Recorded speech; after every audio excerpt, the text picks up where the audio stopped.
Coming up on Weekly News, the university says it's offering both in-person and online classes, but many people at USC say theirs are entirely online, why one student is pushing for a reduction in tuition. A few of the Power 5 conferences have made decisions about the fall sports season when the SEC might make a similar call. And graduation for the class of 2020 has been canceled now for a third time, why USC is sticking with a virtual commencement.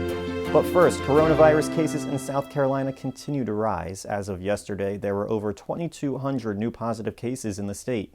There are also 23 more deaths related to the virus. This brings the total number of cases to over 60,200 and total deaths to nearly 1,000.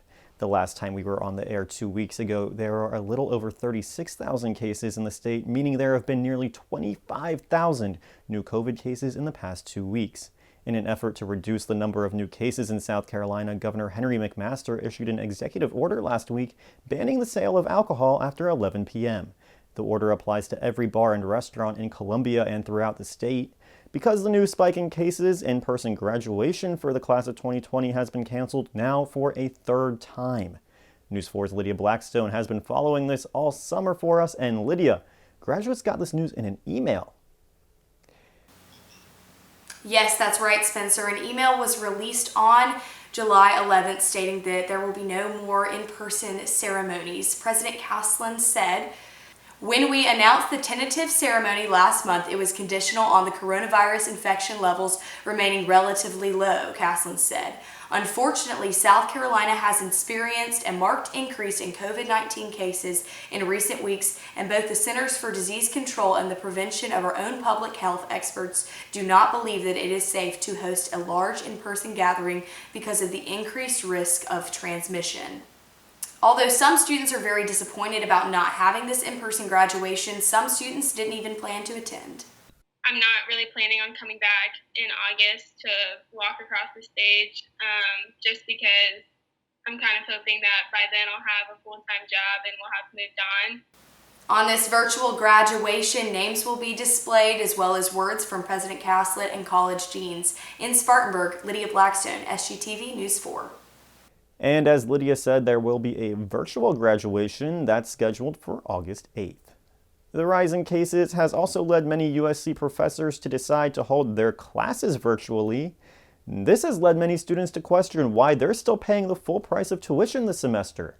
Junior Natalie Brenna started an online petition to lower tuition. And Natalie, why did you start this petition?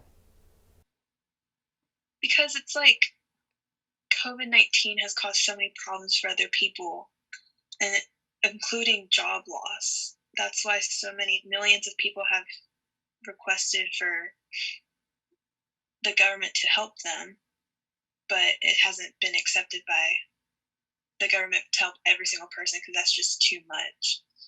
So a lot of people in the state, including people that go to our school, are struggling to pay for anything, let alone higher education.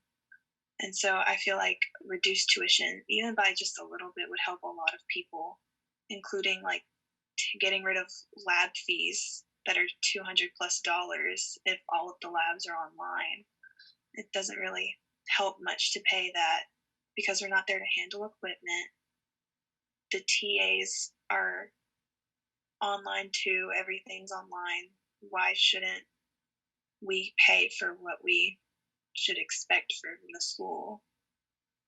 And how did it feel when you started to see all those signatures come in? It was crazy. Like, it didn't feel real. I don't even know this many people.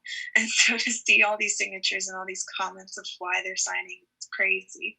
Like, it feels good, but it'd feel even better if it actually worked. And this is a movement that is clearly very important to you. Why is that? It shows that they care. It shows that they care about their students and the families, because so many people have lost their jobs and they still don't have jobs.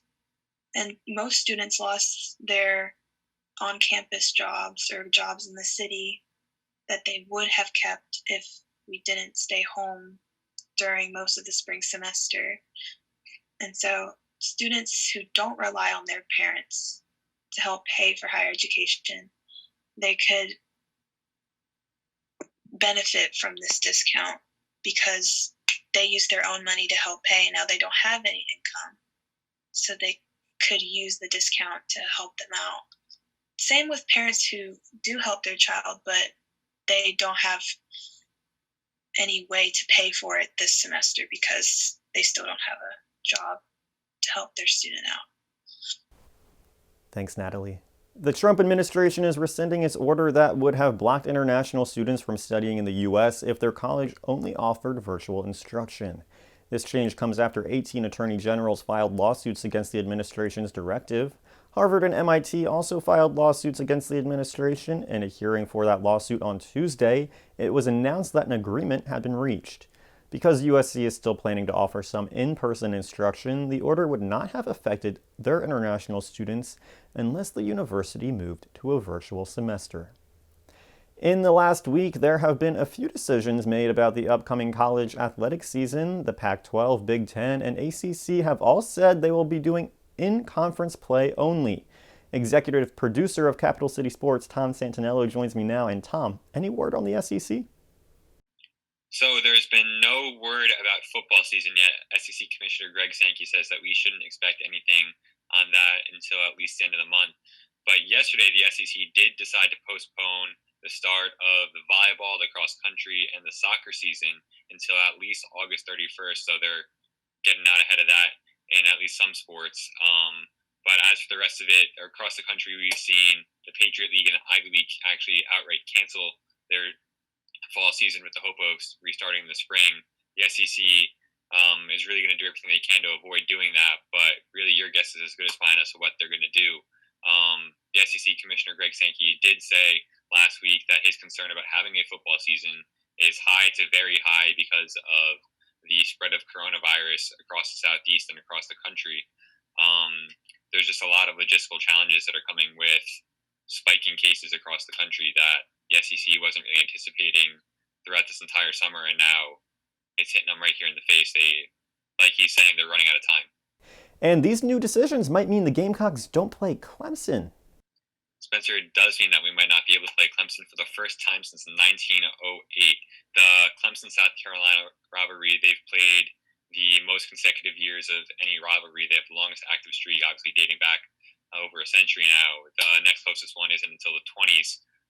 So there's a chance that the Palmetto Bowl may not happen this year. There's a chance that there may not even be a football season this fall, but there's really no clear guidance on what will or will not happen. It's just going to kind of be a waiting game these next couple weeks. The Gamecocks have started practices, but football hasn't been the only focus for the team lately. Quarterback Jay Urich is starting a new initiative, right? Yeah, so Jay Urich took advantage of all the extra downtime that he got during the coronavirus pandemic shutdown. I mean, they were supposed to have spring camp that was postponed and really ended up being canceled, and then they weren't back on campus until the first week in June, I believe, so he had a lot of extra downtime on his hands, and he's teamed up with Marcus Lattimore and current director of football player development and his pastor at New Spring Church in Greenville to form Original Design, which is a nonprofit organization dedicated toward providing resources to children in Columbia aged between 10 and 12 years old to give them the necessary support they need to live healthy and honorable lives is what the mission statement stands for.